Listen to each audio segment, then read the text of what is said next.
اللي قدامكم في الصورة دي اسمها دنيا، ودنيا دي اتجوزت بدل المرة 5 مرات. لا والله. والله زي ما بقولكوا كده، وقصتها من بشاعتها هزت مصر بأكملها. ومش هنتكلم في القصة دي عن 4 الجوازات الأولانيين، احنا هنتكلم عن آخر جوازة دنيا اتجوزتها، وهي الجوازة ال5، وكانت من واحد اسمه علي عثمان، والكلام ده كان في 2021. والراجل ده كان عنده 44 سنة، وكان متجوز قبل كده، وكان بيشتغل سواق، ومعروف عنه إنه نطع بمعنى الكلمة.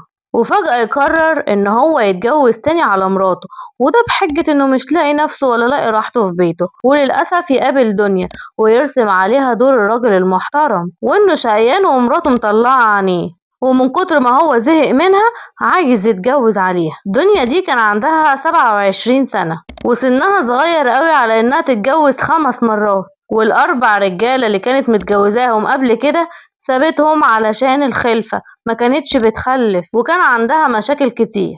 بس الناس كلها كانت بتشهد لها بأخلاقها، والناس كلها بتقول إنها جدعة وصاحبة صاحبتها. ونيجي بقى لليوم اللي اتجوز فيه دنيا وعلي. خلاص اتجوزوا والدنيا تمام، عاشوا في بيت بقى في نفس القرية اللي هم منها، وهم كانوا من القليوبية، مركز الخنك. ومن أول يوم يحصل جواز فيه حصل خلافات كتير جدا، ودنيا تكتشف إنه في نفس اليوم ده بيمثل عليها الرجولة.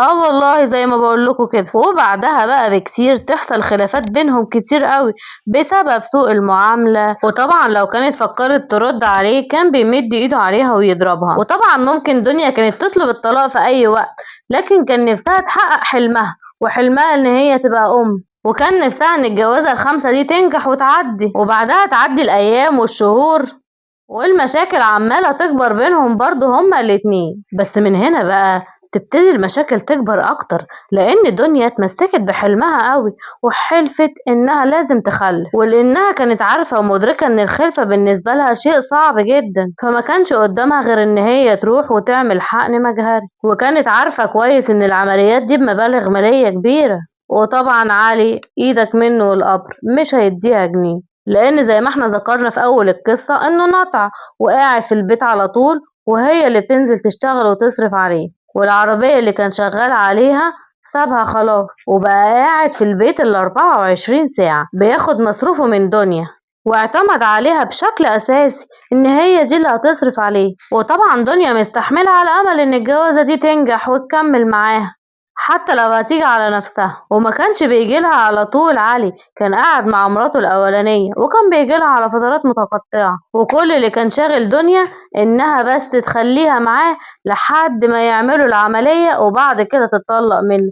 هي أصلا هو مش لازمها في حاجة، وكده كده وجوده زي عدمه. وكان نفسها بأي شكل من الأشكال إن ربنا يحقق لها حلمها وتبقى وطبعا علشان تعرف تحوش تمن العملية اشتغلت بدل الشغلانة 5000 شغلانة، وتعمل جمعية من هنا على جمعية من هنا لحد ما لمت 40,000 جنيه. وفوق كل ده وده بتصرف على جوزها وبتصرف على نفسها. جوزها في الأول كان رافض إن هو يخلف أساسا تاني، لأنه معاه عيال من الست الأولانية، وطبعا قدامها ما كانش معترض ولا حاجة. وطبعا بعد ما جمعت الفلوس المطلوبة وكل اللي هي طالباه منه إن هو بس يروح معاها عند الدكتور، وفعلا علي وافق كتر خيره وعمل كده فعلا، وراحوا مع بعض عند الدكتور. وهم قاعدين قدام الدكتور اداهم شوية تعليمات، ومن أهم التعليمات اللي هو اداها لهم إن لازم دنيا تنام على ظهرها لمدة 3 شهور الأولانيين، وده طبعا علشان الحمل يثبت العملية تنجح. وطبعا في الحالة دي دنيا مش هتشتغل،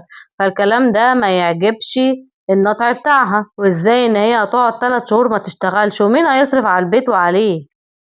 وعلشان دنيا ما تزعلش قعد يتكلم معاها انها لسه صغيرة والعمر لسه قدامها طويل، وطلب منها ان هي تأجل الخلفة شوية، او تأجل بمعنى اصح الموضوع ده شوية على ما يرتب اموره ويضحك عليها ويشتغلها، يعني بالمعنى الاصح، ويقول لها ان هو عايز يلاقي شغل علشان ينزل يشتغل ويبقى هو المسؤول عن البيت مش هي.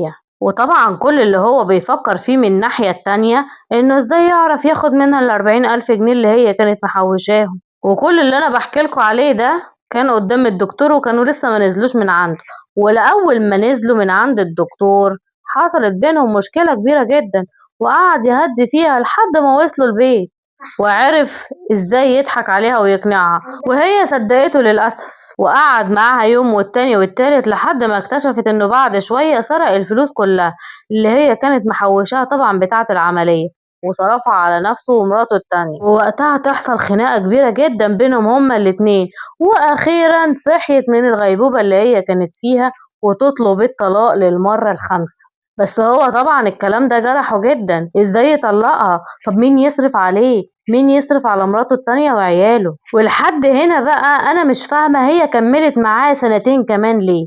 وتحصل بقى المشكلة الكبيرة اللي كانت في 2023، ودي بقى أخيرا اتدخل لها حد من عيلتها، واللي كانت اتدخلت والدتها علشان تصلح بينهم. يا ستي كنت سبتيهم يتطلقوا، وفعلا تنجح في كده، وفعلا صلحتهم على بعض هما الاتنين. وأول ما تنزل من عندهم تحصل تاني الخناقات والمشاكل أكتر وأكتر، ودنيا ساعتها برضو طلبت الطلاق، وساعتها خرج وقفل الباب وراه ونزل الشارع وفضل قاعد قدام البيت يشرب في مخدرات بس لحد ما يجي الساعة 4 الفجر. وكل اللي هو بيفكر فيه ازاي هيخلص منها، وازاي هيقدر ياخد الفلوس اللي هي محوشاها للعملية للمرة التانية. ما هو سرق الأولانيين وهي حوشت تاني في مدة السنتين اللي هي قعدتهم معاها. وبمجرد ما جت الساعة 4 الفجر دخل البيت، وبعدها بدقايق الناس سمعت صويت وصريخ وطالع من شقتهم.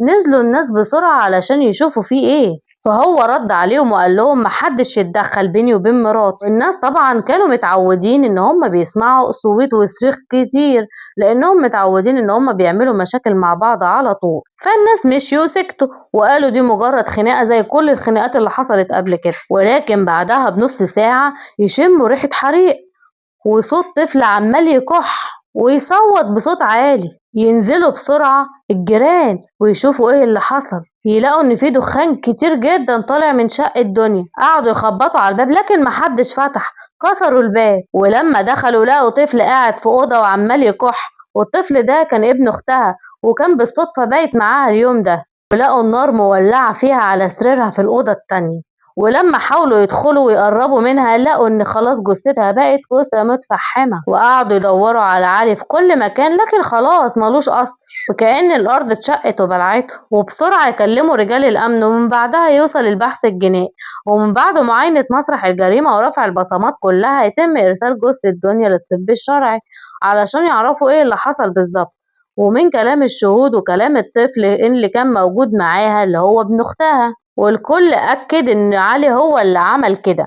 وكمان الطفل اللي كان معاهم هو اللي أكد إن علي عمل كده، لأنه قال في شهادته إن خالته كانت نايمة على السرير وشاف جسمها ووشها منورين من كتر النار، وده غير الفلوس اللي هو سرقها تاني اللي كانت عيناهم علشان تعمل بيهم العملية. وبعد لما التقرير طلع ولقوا جسم دنيا مليان كدمات، وكان قبل الحريق قالوا كمان إنها اتعرضت وقطع الأوتار في الإيد والرجل، وده غير طبعا الآثار الحروق اللي كانت على جسمها.